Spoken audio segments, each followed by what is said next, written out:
সুস্মি আমার বাসার নিচে কান্নাকাটি করবো না। আমি কোথাও যাবো না, তুমি নিচে নামো, তোমার সাথে আমার কথা আছে। অতিরিক্ত করছো না? হ্যাঁ, অতিরিক্ত করতেছি। 5 দিনের কথা ছিল না, 5 দিন তো পার হয়ে গেছে। এর জন্য আমি বাসা থেকে বের হয়ে আসছি। এখন তুমি আমি বিয়ে করব। বিয়ে করবো না? কি করবো? তুমি আমাকে বিয়ে করবা না? করবো না আমি। এই ছেলেরও যদি আমি বিয়ে না করে দেখাইছি, তোরা দেখাই দিব যে আমি ভাইশ্বাসী নাই। আব্বা বোঝার চেষ্টা করো, মিথ্যা। আমার বুঝ আমি বুঝে গেছি। আর একটা কথাও না। অয়ন, কাজিরে ডাক।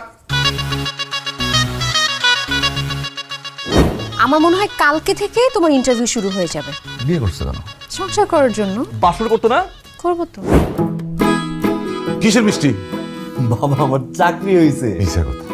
তোর চাকরি হয়েছে? হ্যাঁ মা। কখন অ্যাপ্লিকেশন করলি, কখন ইন্টারভিউ দিলি, কিছুই তো কইলি না। এখন কো চাকরি হয়ে গেছে। কেমনে তো চাকরি হয়েছে? ইন্টারভিউ দেওয়া ছাড়া আমি কিচ্ছু করি নাই। তো যা করার সব করছে সুস্মি। যাক, ভালোই হয়েছে তোমার চাকরি হয়েছে। এখন সংসারে সবকিছু 50-50 হবে, তাই না?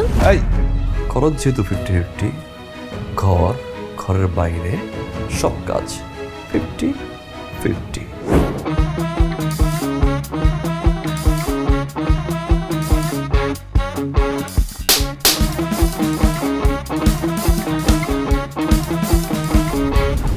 কি বলছিস তুই? হ্যাঁ, বেআই বেআই আমার একমাত্র আদরের মেয়ে, আপনারা ওর সাথে এরকম ব্যবহার করছেন?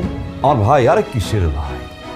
তুমি আর তোমার ওয়াইফ মিলে যে নীলুফাকে বের করে দিলা, অফিস শেষ করার পরে কোনদিন রান্নাঘরে গিয়ে দেখছো ঘরে এতগুলো মানুষের রান্না বান্না কে করে? মা একটু তাড়াতাড়ি দিয়েন। ঠিক আছে।